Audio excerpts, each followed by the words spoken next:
RTI Live News. Ask for right. Komaram Bheem Asifabad జిల్లా కాగజ్ నగర్ మండలంలోని వంజరి గ్రామం రాత్రి కురిసిన భారీ కుండపోత వర్షానికి నీళ్లు నిల్వ ఉన్నందున బాహ్య ప్రపంచానికి దూరం.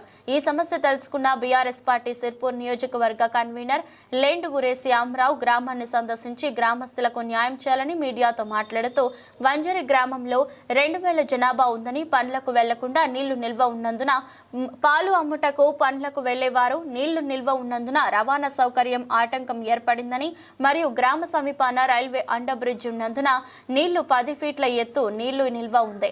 ఇటు విషయంపై రైల్వే జీఎంకు ఫిర్యాదు చేయడం జరిగిందని రైల్వే కాంట్రాక్ట్ వెంటనే స్పందించి నిల్వ ఉన్న నీళ్లను తొలగించాలని తెలిపారు.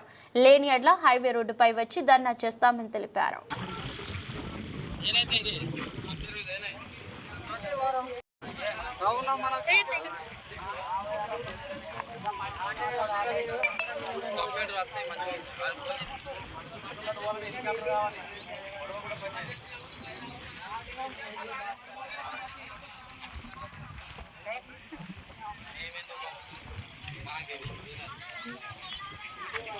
ఇక్కడ దాదాపు మనిషి మునిగాని నీళ్లు ఉన్నాయి.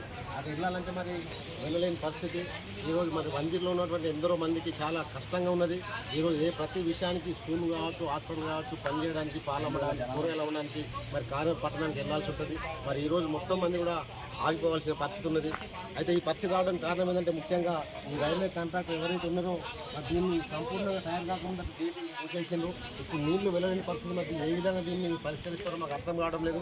కాబట్టి దయచేసి రైల్వే అధికారులు స్పందించి ఆ కాంట్రాక్టర్ను పిలిచి ఈ నీళ్లు మొత్తం అటు పాస్ అయ్యే విధంగా చేసినట్లయితే మరి వంజరి గ్రామ ప్రజలకు న్యాయం జరిగినట్లయితే. లేకపోతే మరి ఈరోజు వంజరి గ్రామ ప్రజలు ఇక్కడ హైవే దగ్గర అయితే ఉన్నదో అక్కడ వెళ్ళి రస్తా రోడ్ చేసే పరిస్థితులు ఉంటాయి. దయచేసి రైల్వే అధికారులు గమనించాలి. వంజరి ప్రజలను దృష్టిలో పెట్టుకొని మరి వాళ్ళ ఆరోగ్యాన్ని దృష్టిలో పెట్టుకొని ఈరోజు అనారోగ్యం వచ్చిన ఎందరో ఉన్నారు. ఈ వర్షాకాలం బాధితులు 2000 జనాభా ఉన్నాయి సుమారు. మరి ఎందరో మందికి జ్వరాలు వచ్చున్నాయి. స్కూల్ పోవడం బంద్ అయిపోయింది, కూరగాయలు పోవడానికి బంద్ అయిపోయింది, పాలు అమ్మడానికి బంద్ అయిపోయింది. చాలా కష్టంగా ఉన్నది. మరి దయచేసి మేము కోరుకుంటున్నాం ఈ గ్రామం తరఫున, టీఆర్ఎస్ పార్టీ తరఫున దయచేసి మీరు రైల్వే కాంట్రాక్టర్లను పురమాయించి తొందరగా ఈ రోజే ఆ నీళ్లు మొత్తం వెళ్లే విధంగా ప్రయత్నం చేయాలి. లేకపోతే మరి పెద్ద ఎత్తున ధర్నా చేయాల్సి వస్తుందని కోరుకుంటున్నాం.